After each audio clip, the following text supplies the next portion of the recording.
এজন সাংবাদিক পিছফাললৈ পঠাওক।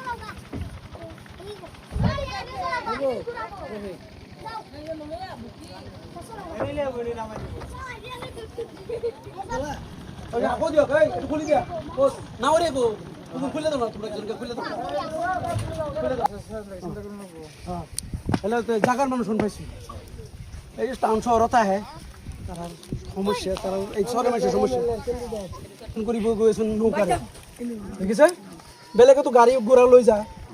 এতিয়া মই যিটো চহৰৰ মানুহ, সেইকাৰণে চহৰৰ জীৱন প্ৰণালী হ'ল নৌকা, নৌকাৰে গৈ আছোঁ। দোৱা কৰিব, মই কালি আবেদন কৰিম আৰু যদি মই বাকী পাওঁ তেতিয়া আপোনালোকে মোক সহযোগ কৰিব, আপোনালোকে লগত থাকিব।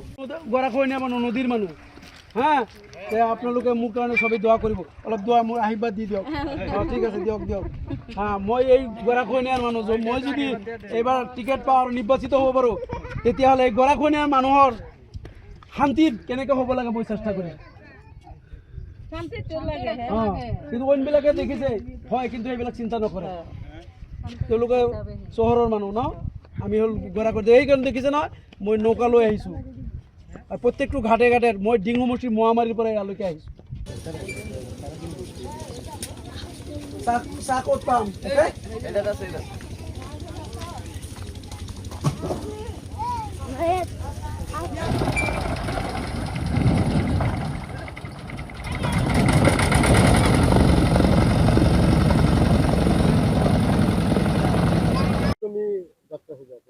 ব্যতিক্ৰমী যাত্ৰা নহয়, যিহেতু মই ব্ৰহ্মপুত্ৰৰ লগত সাঁতুৰি নাদুৰি মই ডাঙৰ হৈছোঁ।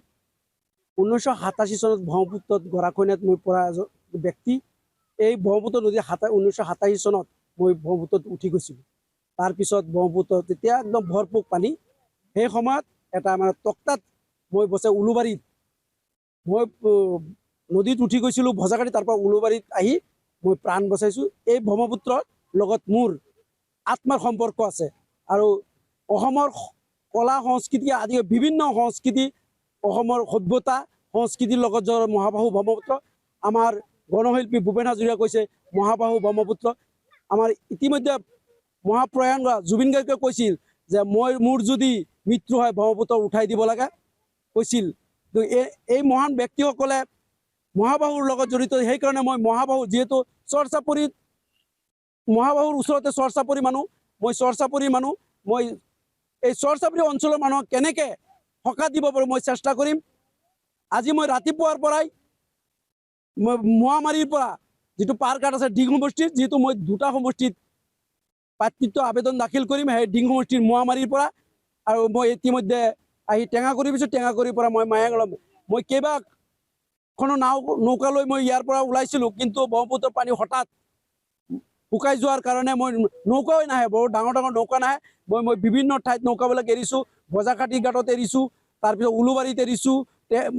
এনেকৈ এৰি এৰি নৌকাবিলাক এৰি এৰি এতিয়া মই এখন নৌকা, যিহেতু ইমান ডাঙৰ নৌকা, এইখন আপোনালোকে ইতিমধ্যে দেখা পাইছে যে পানী দি নাহে, সেইকাৰণে মই আহিছোঁ। আৰু কালি মোৰ মানুহখিনিয়ে গাড়ীৰে ৰাজীৱ ভৱনলৈ যাব, ইফালে গাড়ী দি যাব, আৰু মই ইফালে মায়াঙৰ পৰা জাহাজেৰে মই লাচিত ঘাটলৈ, লাচিত ঘাটৰ পৰা মই ষ্টাৰ বাছেৰে ৰাজীৱ ভৱনত গৈ উপস্থিত আবেদন দাখিল কৰিম। ইতিমধ্যে বিভিন্ন অবজাৰভাৰ, দিল্লীৰ ৰাহুল গান্ধী ডাঙৰীয়া, দিল্লীৰ পৰা কিছুমান মানে গোপনভাৱে অবজাৰভাৰ পঠাইছে।